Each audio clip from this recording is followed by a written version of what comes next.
സംസ്ഥാനത്ത് ശക്തമായ മഴയ്ക്ക് സാധ്യതയുണ്ട്. ഇന്നും 9 ജില്ലകളിലാണ് യെല്ലോ അലർട്ട് പ്രഖ്യാപിച്ചിരിക്കുന്നത്. കനത്ത കാറ്റിനും തിരമാലയ്ക്കും സാധ്യതയുള്ളതിനാൽ തീരദേശവാസികളും മലയോര മേഖലയിലുള്ളവരും ജാഗ്രത പുലർത്തണമെന്ന് സംസ്ഥാന ദുരന്ത നിവാരണ അതോറിറ്റി അറിയിച്ചിട്ടുണ്ട്. വിവരങ്ങളുമായി ആദിൽ പാലോട് നമുക്കൊപ്പം ചേരുന്നുണ്ട്. Adil Palode, very good morning.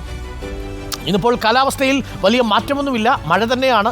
കാലവർഷം ശക്തമായിട്ട് തന്നെ എല്ലാ ജില്ലകളിലും എത്തിക്കഴിഞ്ഞു. ഇന്ന് 9 ജില്ലകളിലാണ് യെല്ലോ അലർട്ട് ഉള്ളത്. എന്തൊക്കെയാണ് പൊതുവെ കാലാവസ്ഥാ നിരീക്ഷണ കേന്ദ്രം നൽകുന്ന വിവരങ്ങൾ? സംസ്ഥാനത്ത് മഴ തുടരും. പ്രത്യേകിച്ച് മധ്യ വടക്കൻ ജില്ലകളിലാണ് മഴ കൂടുതൽ ശക്തമാവുക. എറണാകുളം മുതൽ കാസർഗോഡ് വരെയുള്ള 9 ജില്ലകളിൽ, എറണാകുളം മുതൽ ഇടുക്കി തുടങ്ങി കാസർഗോഡ് വരെയുള്ള 9 ജില്ലകളിലാണ് യെല്ലോ അലർട്ട് പ്രഖ്യാപിച്ചിരിക്കുന്നത്. കാലവർഷക്കാറ്റുകൾ സംസ്ഥാനത്തിന് അനുകൂലമായി സജീവമാണ്. അതാണ് മഴ കനക്കാനുള്ള കാരണമായി കേന്ദ്ര കാലാവസ്ഥാ വകുപ്പടക്കം പറയുന്നത്. കൂടുതൽ ദുരിതാശ്വാസ ക്യാമ്പുകൾ ഇന്നലെ തുറന്നിരുന്നു. 30 ദുരിതാശ്വാസ ക്യാമ്പുകളാണ് ഇന്നലെ മാത്രം തുറന്നത്. അങ്ങനെ 598 കുടുംബങ്ങളെയാണ് ദുരിതാശ്വാസ ക്യാമ്പുകളിലേക്ക് അപകട മേഖലകളിൽ നിന്നും മാറ്റിപ്പാർപ്പിച്ചിരിക്കുന്നത്. അരുൺ, ആ നിലയിലുള്ളൊരു സ്ഥിതിയാണ് കേരളത്തിലുള്ളത് എന്നതാണ് ഏറ്റവും പ്രധാനപ്പെട്ട കാര്യം. ഒപ്പം 5 വീടുകൾ പൂർണ്ണമായും 108 വീടുകൾ ഭാഗികമായും ഇന്നലെ തകരുകയും ചെയ്തിരുന്നു. സമാനമായ സാഹചര്യം ഇന്നുമുണ്ട്. ശക്തമായ കാറ്റിനും ഇടിമിന്നലിനും സാധ്യതയുണ്ട് ഈ മഴയ്ക്കൊപ്പം.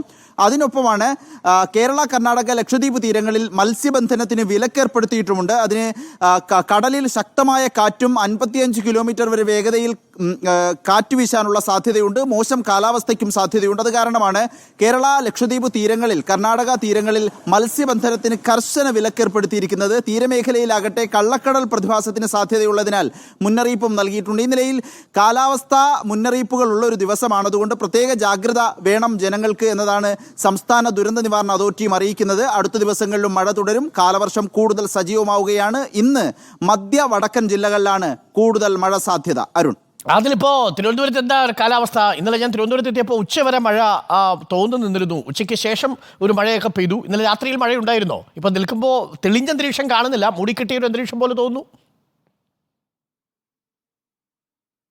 മൂടിക്കെട്ടിയ അന്തരീക്ഷം തന്നെയാണ്. ഇപ്പോഴത്തെ മഴ എന്നുള്ളത് നമ്മളിപ്പോൾ പ്രവചിക്കുന്നതിനപ്പുറമാണ്.